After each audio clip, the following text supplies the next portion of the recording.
Hoje é o sétimo dia, o Santo Sábado. Hoje, eu gostaria de compartilhar a palavra de Deus com vocês, com o sermão intitulado A Vida e o Ambiente de Jesus. Quando Jesus veio a esta terra em carne, os líderes religiosos e aqueles que se opuseram a ele usaram várias acusações para caluniá-lo. Através da história que aconteceu há 2000 anos, podemos entender que tipo de vida o Pai Celestial An-San-Hong e a Mãe Celestial Nova Jerusalém viveram nesta época. Vamos tomar um tempo para compreender que eles viveram essa vida para a salvação e o arrependimento de seus filhos pecadores. Vejamos a Epístola aos Colossenses, capítulo 2, versículo 2.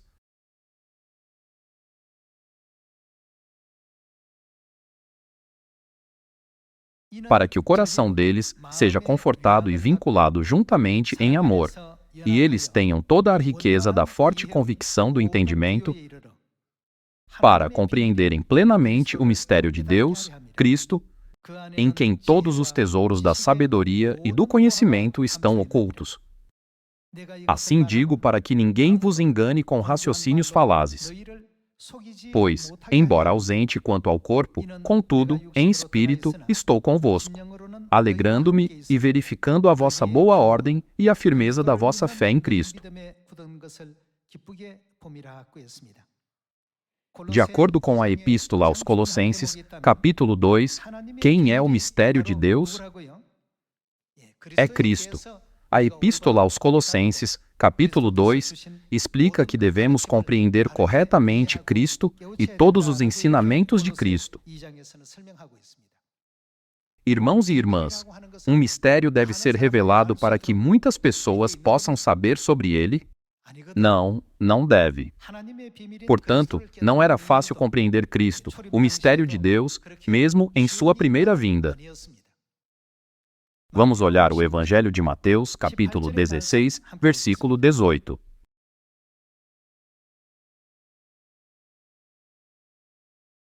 Capítulo 16, versículo 18.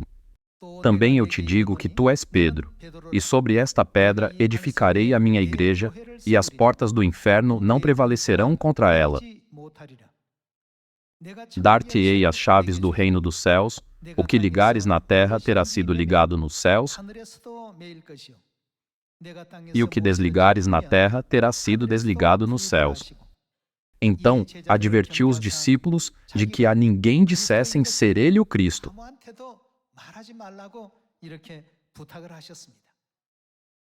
Quando Pedro reconheceu Jesus como Cristo e confessou sua fé, Jesus ordenou que não contasse a ninguém que ele era o Cristo. Ele fez esse pedido a Pedro.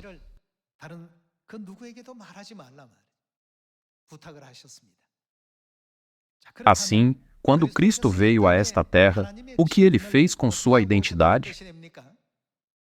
Ele veio em segredo, escondendo sua identidade.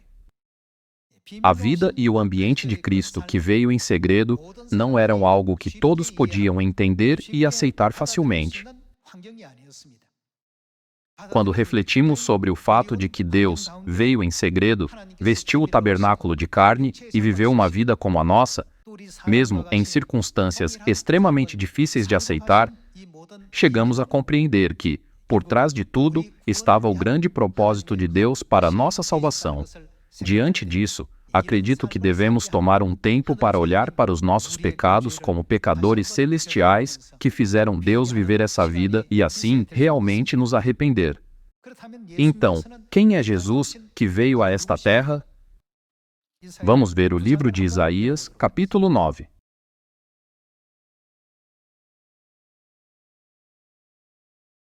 Isaías, capítulo 9, versículo 6. Porque um menino nos nasceu, um filho se nos deu. O governo está sobre os seus ombros, e o seu nome será Maravilhoso Conselheiro, Deus Forte. Quem é ele? Pai da eternidade. Essa foi uma profecia muito importante de que Deus Jeová, chamado de Pai, viria a esta terra como filho. Versículo 7. Para que se aumente o seu governo e venha paz sem fim sobre o trono de Davi e sobre o seu reino, para o estabelecer e o firmar mediante o juízo e a justiça, desde agora e para sempre. O zelo do Senhor dos Exércitos fará isto.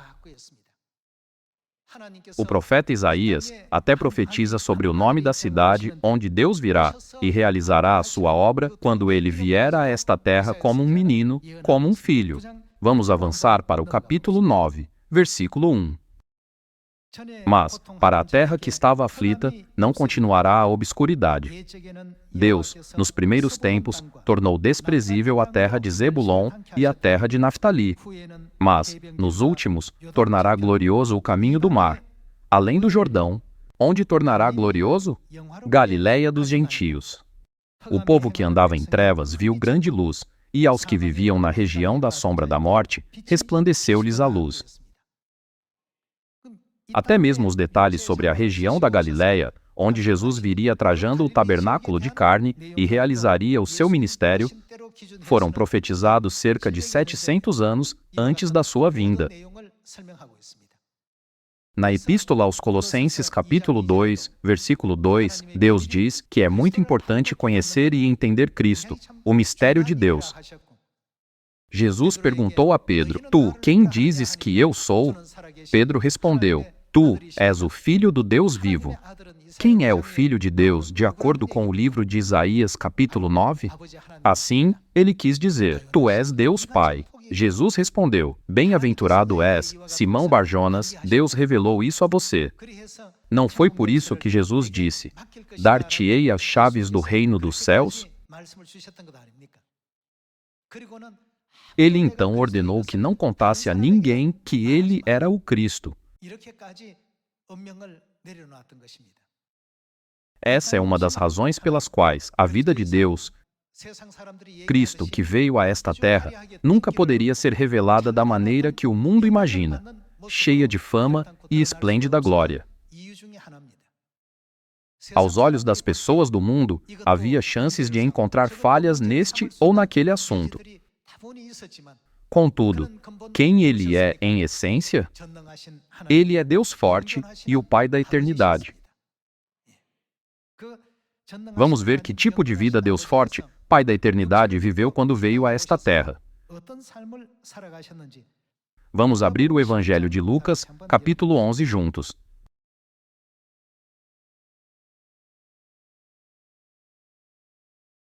No versículo 37, vemos um fariseu convidando Jesus para uma refeição. Vejamos o verso 37. Ao falar Jesus estas palavras, um fariseu o convidou para ir comer com ele. Então, entrando, tomou lugar à mesa. O fariseu, porém, admirou-se ao ver que Jesus não se lavara primeiro antes de comer. O Senhor, porém, lhe disse: Vós, fariseus, limpais o exterior do copo e do prato, mas o vosso interior está cheio de rapina e perversidade. Insensatos! Quem fez o exterior não é o mesmo que fez o interior? Antes, dai esmola do que tiverdes, e tudo vos será limpo. Jesus não lavou as mãos antes de comer. Ele comia usando as mãos em vez de usar utensílios. Vendo esse tipo de comportamento, o fariseu que havia convidado Jesus ficou muito perplexo e chocado. Se alguém estivesse em posição de pregar as palavras de Deus, ao menos tentaria parecer santo, mas quando as pessoas olhavam para a vida de Jesus, ela era o oposto. Podemos confirmar que Deus realizou várias obras que dificultaram o reconhecimento de sua identidade, escondendo perfeitamente sua glória. Vamos ler Mateus, capítulo 11, versículo 18.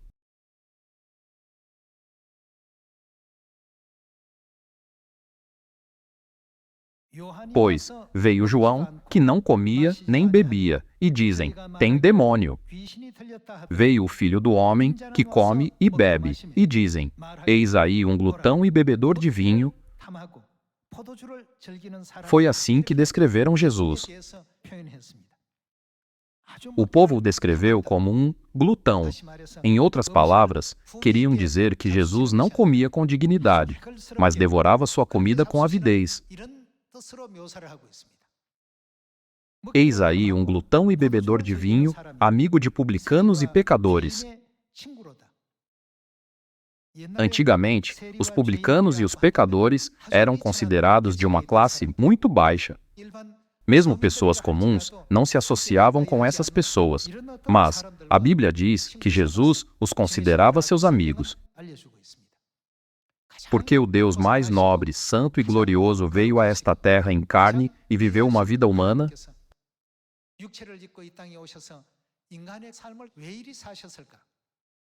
portanto, está escrito na Epístola aos Colossenses, capítulo 2, que o mistério de Deus é Cristo. Jesus também ordenou que seus discípulos não dissessem a ninguém que ele era o Cristo. Verdadeiramente, essa foi a vida que Deus escolheu para encontrar seu verdadeiro povo e redimir todos os pecados e transgressões da humanidade. Vamos continuar com Lucas, capítulo 15.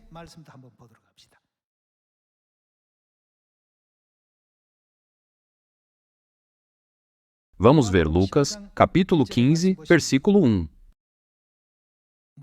Aproximavam-se de Jesus todos os publicanos e pecadores para o ouvir. E murmuravam os fariseus e os escribas, dizendo: Este recebe pecadores e come com eles. Naquela época, os fariseus e os mestres da lei fingiam ser santos e nobres. Mas Jesus acolhia publicanos e pecadores e comia com eles. Ele não parecia ser glorioso de forma alguma. Lucas, o escritor deste evangelho, registrou essa cena em que Jesus não parecia ser santo. Se Jesus aparecesse assim nos dias de hoje, o que aconteceria? Vamos para Mateus, capítulo 21, versículo 31.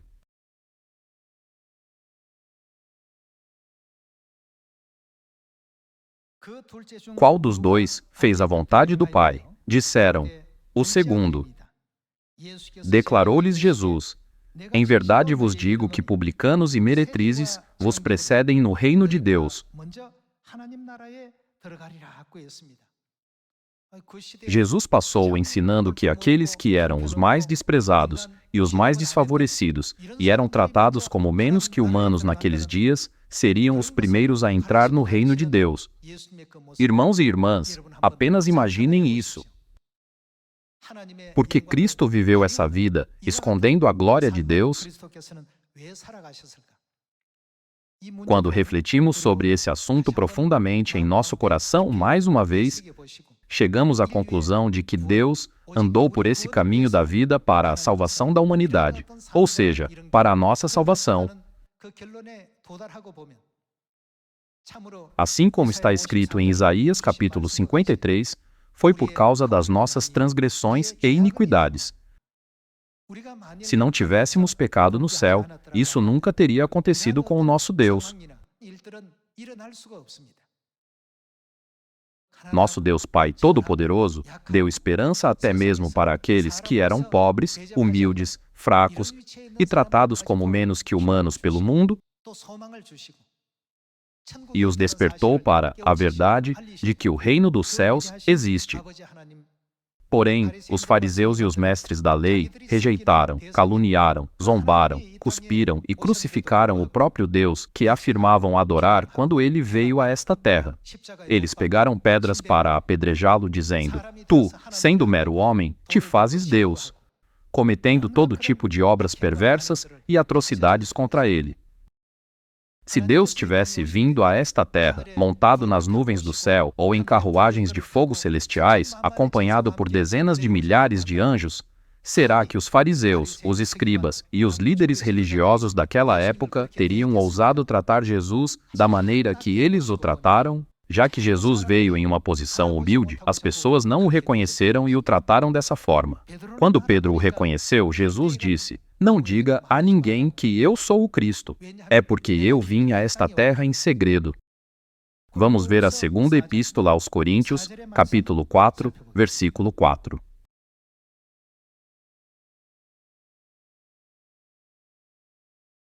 Vamos ver capítulo 4, versículo 4. Nos quais o Deus deste século cegou o entendimento dos incrédulos, para que lhes não resplandeça a luz do evangelho da glória de Cristo, o qual é. Quem é ele? A imagem de Deus. Cristo é Deus. De acordo com Isaías capítulo 9, ele é o Deus forte e o que mais? Pai da eternidade. Não está profetizado em Isaías capítulo 9 que ele virá a esta terra para honrar a Galiléia das nações e para iluminar uma grande luz? Vamos para o versículo 6. Porque Deus, que disse, das trevas resplandecerá a luz, ele mesmo resplandeceu em nosso coração para iluminação do conhecimento da glória de Deus, na face de Cristo. Mesmo que Deus se disfarce como se não fosse Deus e suas ações reflitam essa aparência, como o verdadeiro povo dele deve responder? Devemos reconhecê-lo. Na providência de salvar os filhos celestiais, Deus veio a esta terra em carne secretamente, escondendo toda a glória do céu.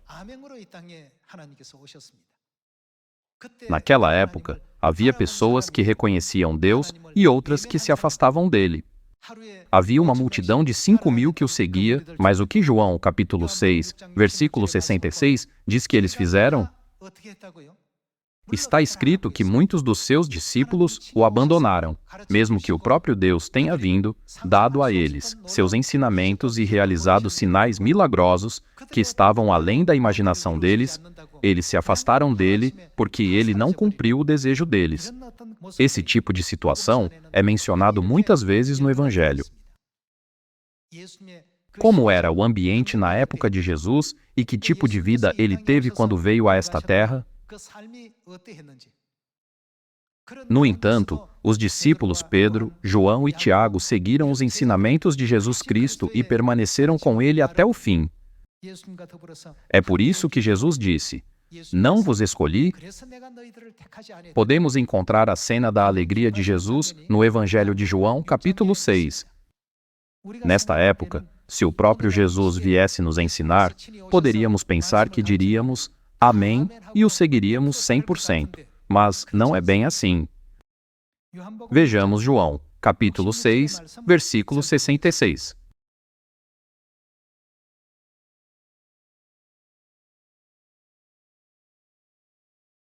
À vista disso, muitos dos seus discípulos o abandonaram e já não. O que eles não fizeram mais, não andavam com ele, ou seja, Jesus. Quando Jesus disse, o Espírito é o que vivifica, a carne para nada aproveita. Trabalhai, não pela comida que perece, mas pela que subsiste para a vida eterna, eles disseram, duro é este discurso, quem o pode ouvir? E não o seguiam mais. Embora o próprio Deus Todo-Poderoso tenha vindo a esta terra em carne e os tenha ensinado, muitas pessoas o abandonaram. Verso 67. Então, perguntou Jesus aos 12, porventura, quereis também, vós outros, retirar-vos? Respondeu-lhe Simão Pedro, Senhor, para quem iremos? Tu tens as palavras da vida eterna. E nós temos crido e conhecido que tu és o Santo de Deus. Aqueles que conheciam Jesus corretamente seguiram seus ensinamentos até o fim, mas as pessoas comuns, que não o conheciam, o deixaram e não o seguiram mais. Isso não significa que foi difícil para as pessoas comuns entendê-lo, aceitá-lo e recebê-lo como Deus? Ele alimentou 5.000 pessoas com 5 pães e 2 peixinhos, e ainda sobraram 12 cestos cheios. Ele realizou o seu poder transbordante e milagres. Todos comeram o pão, mas depois o abandonaram. É realmente impressionante. Em um ambiente assim, Cristo pregou o Evangelho. Ele viveu uma vida em um mundo com tão pouca fé em Cristo. Vamos continuar com João, capítulo 10.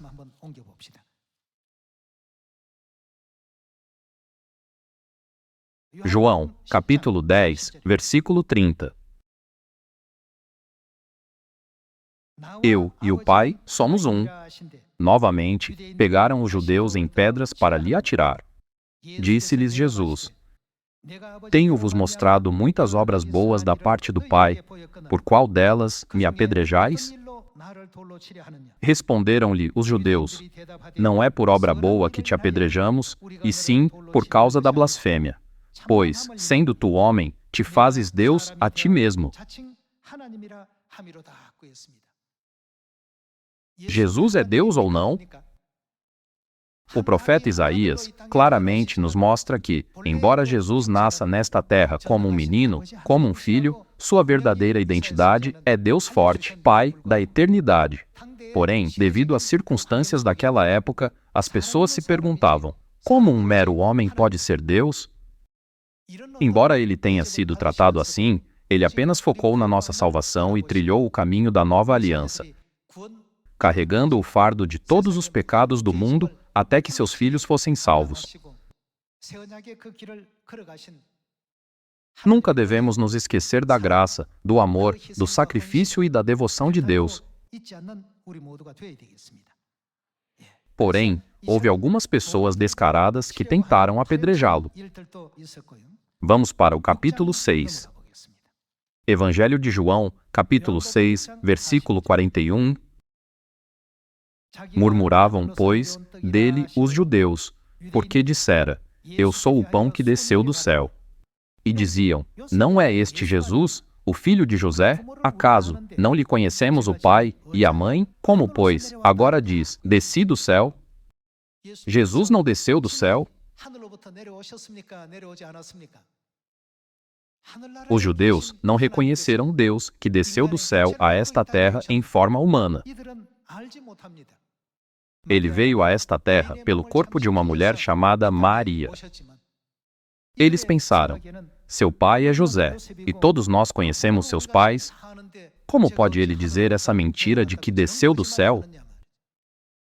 Nessa situação, poderiam eles ter recebido Jesus como o verdadeiro Deus? Eles não hesitaram em liderar a crucificação dele. Eles até exigiram que o sangue dele caísse sobre eles e seus filhos. Os judeus estavam confiantes para dizer isso. Vamos para João capítulo 7.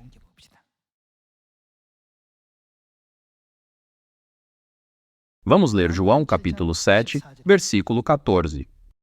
Corria já em meio à festa, e Jesus subiu ao templo e ensinava. Então, os judeus se maravilhavam e diziam: Como sabe este letras, sem ter estudado? Ou seja, eles diziam coisas com tom negativo como: ele não tem formação acadêmica, mas é alfabetizado. Versículo 41. Outros diziam: ele é o Cristo. Outros, porém, perguntavam: porventura, o Cristo virá? De onde disseram que Deus não deveria vir? Da Galileia. Eles disseram: sabemos que Cristo nunca poderá sair da Galileia, porém, Jesus não veio da Galileia? Dessa maneira, eles caluniaram Jesus novamente. Vamos também dar uma olhada no capítulo 1 de João.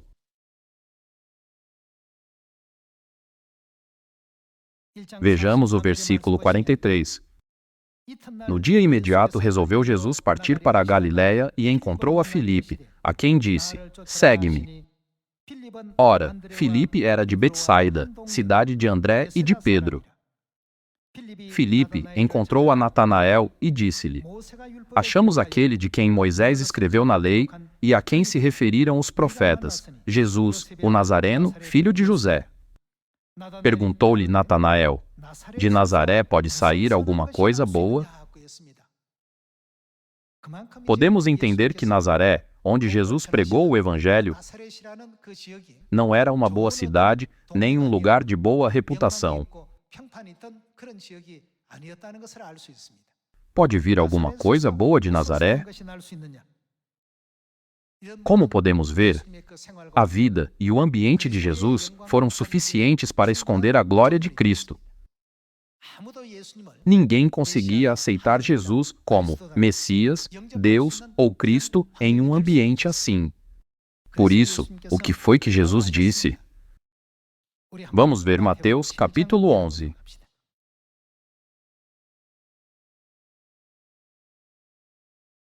Mateus, capítulo 11, versículo 2. Quando João ouviu, no cárcere, falar das obras de Cristo, mandou por seus discípulos perguntar-lhe: És tu aquele que estava para vir, ou havemos de esperar outro? E Jesus, respondendo, disse-lhes: Ide e anunciai a João o que estáis ouvindo e vendo. Os cegos veem, os coxos andam, os leprosos são purificados, os surdos ouvem, os mortos são ressuscitados, e aos pobres está sendo pregado o Evangelho. E bem-aventurado é aquele que não achar em mim motivo de tropeço. Tropeçar significa cair. E quem são aqueles que não tropeçam nem perdem a fé por causa de Jesus? Eles são abençoados. Mesmo que Jesus tenha vindo à Terra como um mistério de Deus, apesar de todas essas circunstâncias, Pedro e alguns dos discípulos o reconheceram corretamente, o adoraram de todo o coração e se esforçaram para pregar seus ensinamentos a todos ao seu redor. Porém, veja a situação de todos os outros. No livro dos Atos, capítulo 24, podemos ver as circunstâncias da igreja primitiva quando as pessoas acusavam aqueles que acreditavam em Jesus de serem da seita dos nazarenos. Os judeus tinham o costume de libertar um pecador durante a festa. Pilatos pensou: as pessoas não vão pedir para Jesus ser libertado porque ele é mais justo, gentil e melhor do que o ladrão Barrabás? Ele perguntou a eles: qual dos dois vocês querem que eu solte, Jesus ou Barrabás? Porém, todos disseram em uma só voz: solte Barrabás. Eles gritaram: crucifique Jesus! Quem estava por trás de tudo isso nos bastidores? Os líderes religiosos daquela época não estavam manipulando as pessoas a ponto de até mesmo levarem Jesus a ser crucificado?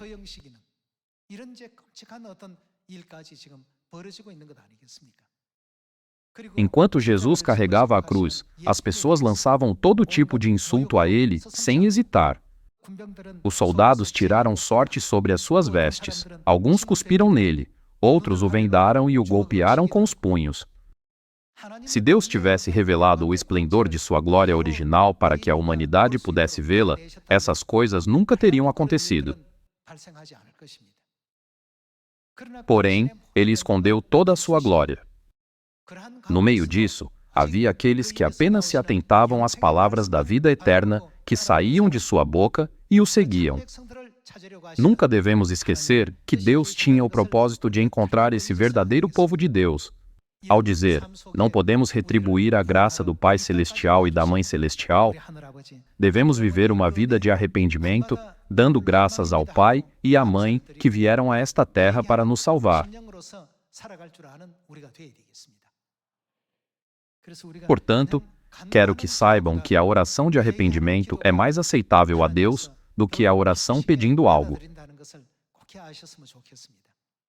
Por favor, faça isso. Por favor, faça aquilo. É claro, todas essas coisas são orações. Quando refletimos sobre o fato de que Deus, que não precisava assumir esse papel, posição ou postura, escolheu trilhar esse caminho por nossa causa, somos movidos a um profundo arrependimento e tristeza. Nós pecamos diante de nossos pais celestiais no céu e novamente na terra, causando-lhes dor e sofrimento mais uma vez. Com o coração dilacerado pelo remorso, devemos nos tornar filhos celestiais que se lembram da graça de Deus e de seu amor, devoção e sacrifício sem limites todos os dias. A maneira como as pessoas veem a Igreja de Deus, hoje na época do Espírito Santo, não é diferente da maneira como as pessoas viam a Igreja primitiva. Vamos ter em mente que a maneira como as pessoas viam Jesus naquela época é a mesma que as pessoas veem Cristo Ansan-Hon e a Mãe Celestial Nova Jerusalém hoje. Como está escrito no capítulo 60 de Isaías, como todos esses dias são descritos, está escrito: os dias do teu luto, Porém, o que acontecerá com esses dias de luto? Eles chegarão ao fim. Vamos às palavras que dizem: somente quando todos esses dias de tristeza forem cumpridos, os filhos poderão voltar ao reino dos céus. Isaías, capítulo 60. Vejamos Isaías, capítulo 60, versículo 20. Nunca mais se porá o teu sol, nem a tua lua minguará, porque o Senhor será a tua luz perpétua. E os dias do teu luto, o que acontecerá com os dias do teu luto? Findarão. Essa palavra fala sobre quem? Já que Isaías capítulo 60 descreve a glória futura que Jerusalém receberá, os dias do teu luto se refere aos dias de tristeza que Jerusalém deve passar. Os dias do teu luto, o que diz que acontecerá com eles? Findarão. Até que chegue o tempo em que os seus dias de luto terminarão, haverá aqueles que não creem em Jerusalém, aqueles que duvidam dela, aqueles que a questionam, aqueles que a traem e aqueles que a impedem. O ambiente na época do Espírito Santo não é diferente do ambiente na época do Filho. Se Deus tivesse revelado a sua glória, nenhum homem ousaria levantar a cabeça diante do Pai Celestial e da Mãe Celestial. Por quem Jerusalém suporta os dias de luto? Até que os dias de luto causados por seus filhos cheguem ao fim, Jerusalém será deixada nesse tipo de ambiente e situação. Vamos também ao versículo 14. Capítulo 60, verso 14. Também virão a ti, inclinando-se, os filhos dos que te oprimiram, prostrar-se-ão até as plantas dos teus pés, todos os que te desdenharam e chamar-te-ão cidade do Senhor, a Sião do Santo de Israel. Aqui, quem são os que te oprimiram? Eles são aqueles que atormentam Jerusalém. Com isso, aqueles que atormentam Jerusalém infligirão sempre dor, sofrimento e agonia a ela. Enquanto suportava todos esses momentos, ela deu a nós, que somos seus filhos, esse precioso tempo para a salvação. Todos nós jamais devemos esquecer que é assim que nos é dado tempo e oportunidades para nos arrependermos. Não há diferença entre as circunstâncias da primeira vinda do Pai e as da sua segunda vinda. Vamos ler o versículo 14 de novo. Também virão a ti, inclinando-se, os filhos dos que te oprimiram. Esse dia glorioso chegará no final. Prostrar-se-ão até as plantas dos teus pés, todos os que te desdenharam. Deus foi desprezado, ridicularizado e escarnecido. Alguns podem pensar, se ele é Deus, por que ele é afligido? Se ele é Deus, por que ele é desprezado? Embora ele seja Deus forte, Pai da eternidade, ele foi crucificado na cruz e derramou o seu sangue. O profeta Isaías explica em Isaías 53 que tudo isso foi por causa dos nossos pecados e transgressões que cometemos no céu.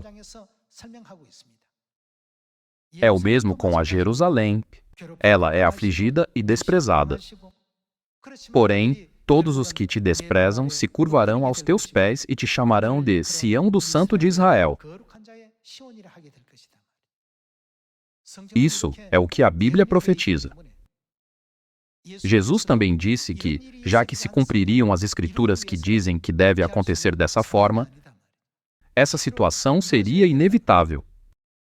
Portanto, quando pensamos em quem eles suportam todo esse sofrimento, escárnio e desprezo, devemos dar graças e glória mais uma vez pelo sacrifício, devoção e amor do Pai Celestial e da Mãe Celestial. Nunca devemos trair o sacrifício deles. Deus, que nos protegeu desse tipo de ambiente, é o nosso maravilhoso Pai e a nossa maravilhosa Mãe. Esperando que não percamos nossa fé até o fim e que possamos retornar ao eterno reino dos céus rapidamente, eu gostaria de concluir o sermão de hoje. Muito obrigado.